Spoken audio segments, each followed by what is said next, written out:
study shows that individuals with brain injuries are not absorbing needed nutrients compared to their peers. And the man behind that study is here with us this morning, Dr. Brett Maisel, here to talk and really break down this study and explain all about it. Good morning, Doctor. Thanks for joining us. Good morning. Thank you for having me. Okay, so Doctor, tell us about this study and how you made that connection. Well, there are a lot of dots before you can make the connection.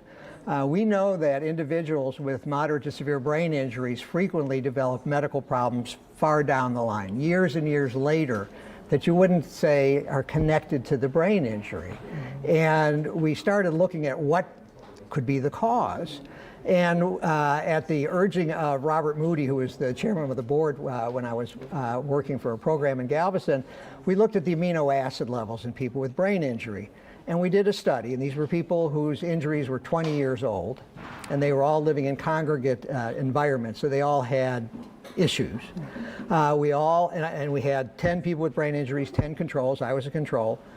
We fasted, we had our blood drawn, we ate breakfast, and we had our blood drawn again.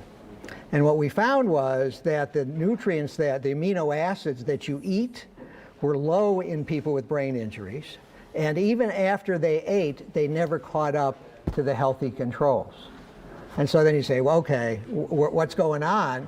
And we decided that we needed more people to verify this. So I called up my friend Mark Ashley at the Center for Neuroskills, where I now work, and we have programs in California and Texas. And I said, Mark, how'd you like to repeat this study, and then maybe we can go to Stockholm and get the Nobel Prize? And he said, okay, sure. And so he replicated it, found the exact same thing. Wow. Okay, so something about the brain injury is causing people not to absorb the bacon and eggs. And then the question is, well, what's going on? And we got a group together, researchers for Center for Neuroskills and folks from UTMB, and somebody, it wasn't me, said, maybe it's the microbiome, maybe it's the bacteria in the gut that's abnormal. Right.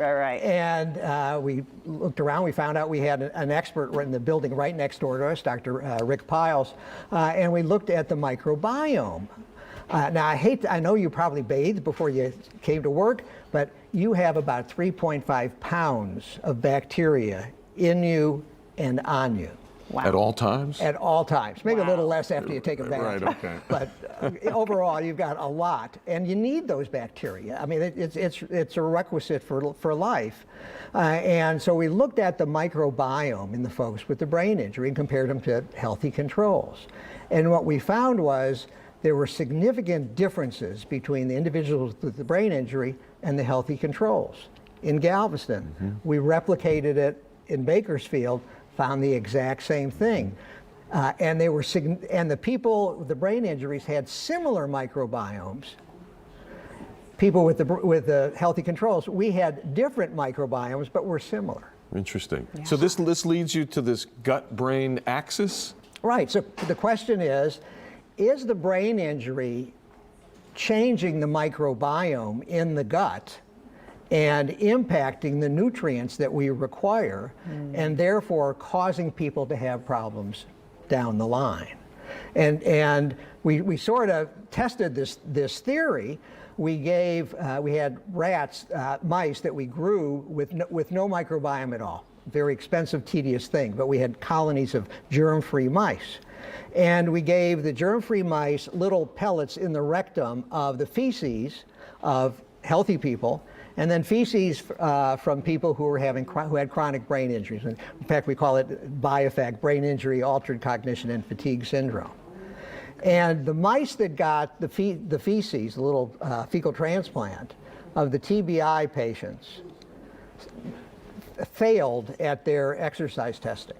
So in essence, in the big scheme of things, by changing the by giving them the microbiome of somebody with a brain injury, we produce symptoms that cause the brain injury, that acted like a brain injury. Fascinating. That is fascinating. Doctor, we are running out of time, but I want to let folks know if there are any treatments that exist to help, address any of these issues that folks may be having. Well, we started addressing that and gave individuals food, when we were at Center for Neuroskills, food for the bacteria, and it's It helped a little bit, not enough to get me to Stockholm for the Nobel Prize, but it helped a little bit, and we're going to expand that. We're also looking at various chemicals that may be involved.